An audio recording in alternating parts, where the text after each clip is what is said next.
As you know, we like to cover a diversity of combat sports. Today we're looking at SUPERBON, who's one of the best kickboxers in the world currently, and I've been wanting to look at him fight for a while. I watch him fight, but I don't really analyze, and so now we're going to get a chance to do that. Let's go.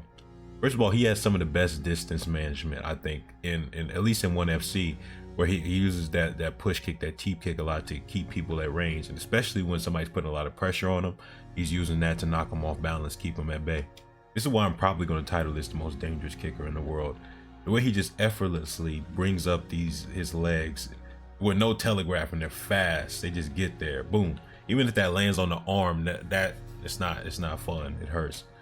One problem he has is a problem that a lot of I would probably say most Muay Thai fighters have: boxing defense, trying to get out of the way of those punches, but he's going straight back. That's what got him knocked out and how he lost his belt, is that somebody who was able to put pressure on him boxing, he couldn't escape, he got cornered and he was getting blasted. But see, even if you're cornering him, this is what you got to watch out for. This is something you don't really see a lot of times, but in Muay Thai you'll see fighters do this, but even then it's rare. He's on the back foot, and what's he do? He throws up a high kick that almost lands. So he's just, from any moment, from any position, backing up, going forward, moving laterally, he can throw up either leg, and if it catches you, that's a fight ender. But see, even if you're cornering him, this is what you got to watch out for. This is something you don't really see a lot of times, but in Muay Thai you'll see fighters do this, but even then it's rare. He's on the back foot, and what's he do? He throws up a high kick that almost lands. So he's just, from any moment, from any position, backing up, going forward, moving laterally, he can throw up either leg, and if it catches you, that's a fight ender. And I think he does a good job here navigating in this position. So he's framing on his head, kind of blocking his vision. I think that's a smart move. And then he leans back, gets out of the way of those shorter punches, and then he tries to get a little bit of head control right there, pull him into the knee. And then he's gonna put out some punch traffic, try and kind of get out the way right here. But some of those shots is obviously landing. He gets underneath one of them. Based off the frequency that he's throwing these shots up top, I'm thinking he's gonna start bringing it down to the body, and that almost broke through his guard. This is an interesting move. So he sees the teep kick coming right here, and as it's coming, he's leaning back, and then he's gonna bounce and use that pendulum momentum to also come forward to step into his teep. And he kind of, his opponent, Askan, I don't know how to pronounce it, he sees it coming, but it's already a little bit too late because he's moving forward at an accelerated pace. So whenever he's throwing these kicks, kind of without any setup, just in open space, there's no decoys, no distractions, no other things that Askan has to worry about.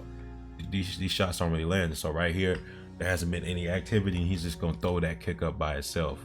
I would call it a naked strike. It's not really anything coming with it.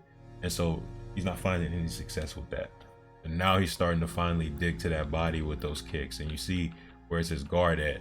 His guard is up here because he's kept in touch with those high kicks. And now the left leg is coming to the body. And this is an important moment because from what I remember of the finish, I only watched this fight once, and that was when it happened.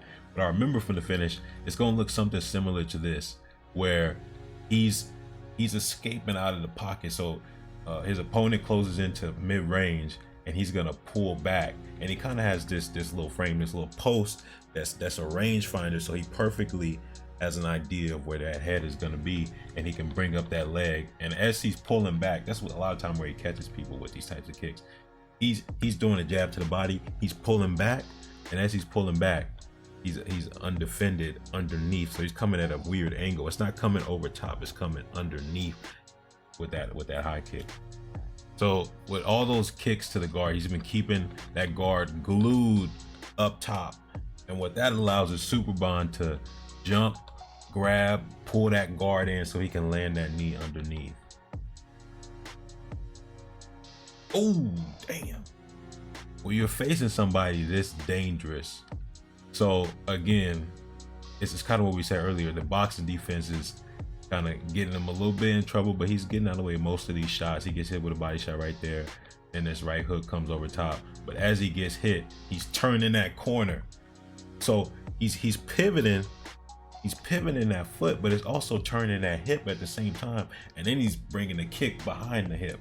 So it's like it's a perfect setup with footwork and setting up the kick at a really unexpected time from a really unexpected angle. And it's just that's a crazy. That's one of the craziest knockouts you'll see. Really, that's such a crazy, because he's getting punched in the face as he's turning to set that kick up. So it's just so many levels to it. The IQ, the footwork, and then also the patience and the poise to be able to deliver that while you're getting punched in the face. And he's out cold. So body shot, then he brings up the right hook. And as he gets hit with that right hook, he puts that weight on his right leg, and he's kind of turning with it. It looks like he's leaving range, but really he's really just pivoting to turn over that left hip and bring that roundhouse around, lands perfectly. It's like something out of a movie. That's why SUPERBON he's called SUPERBON for a reason. All right, we'll look at some other stuff pretty soon. Immortality Serum out.